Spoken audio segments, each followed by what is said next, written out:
Hi, how's it going? This is Resident of Collinwood for YouTube. I'm back with my second and final video for today. Victoria Winters, the ultimate time jumper or time traveler, if you will. We all, as Dark Shadows fans, we all know that Victoria Winters goes back in time to 1795 via a seance.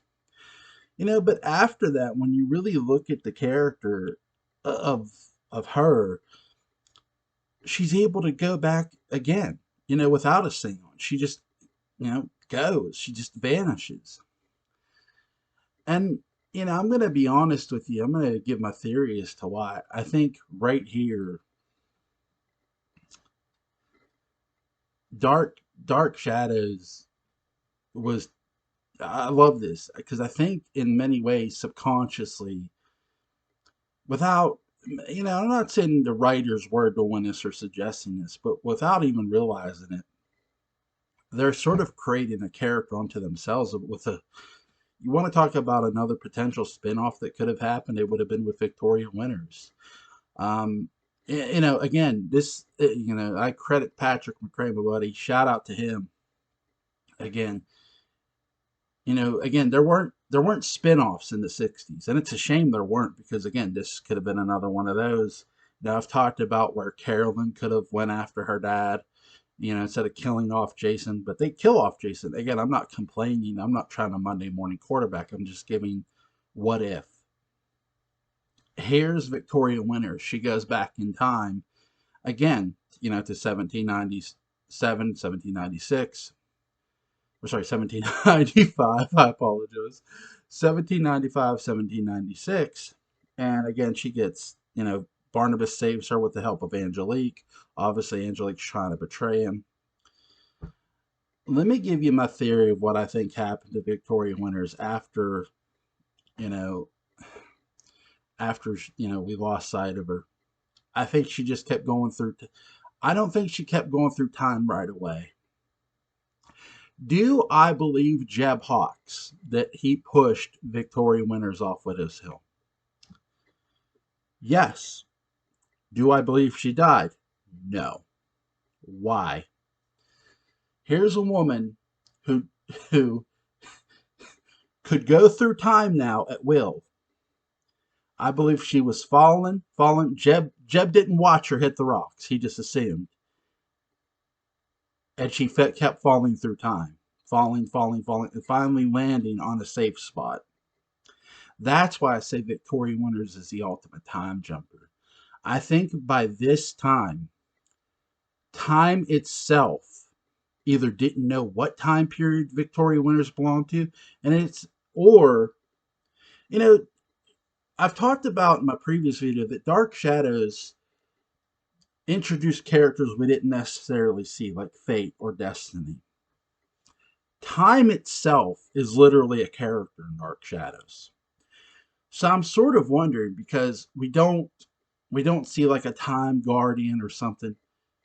What if Victoria Winters was becoming that time guardian slowly? What if now time said, you know what?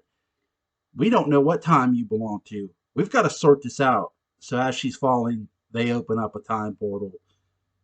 And maybe there's these people who have a discussion with Victoria Winters. How are you able to how did you do that? How did you just go through time willingly?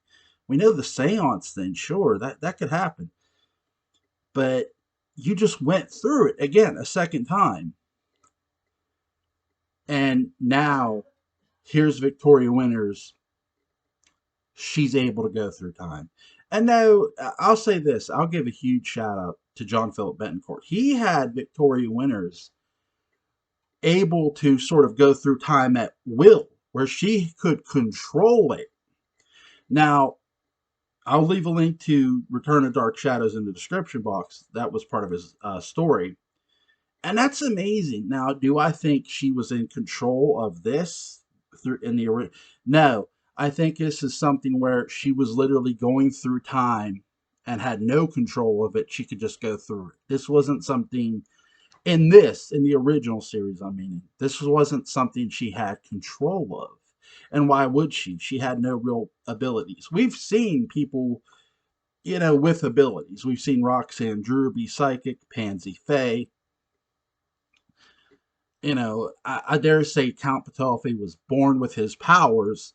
Um, because if you're going to have normal people, become, vampires, werewolves, why not have the opposite end where there's literally somebody who's born with an ability or powers?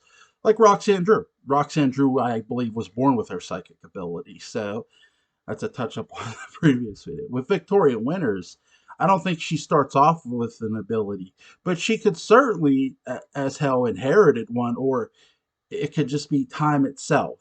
Time as a character going, okay, you were in 1966, you were in 1967, you went back to 1795, then we sent you back.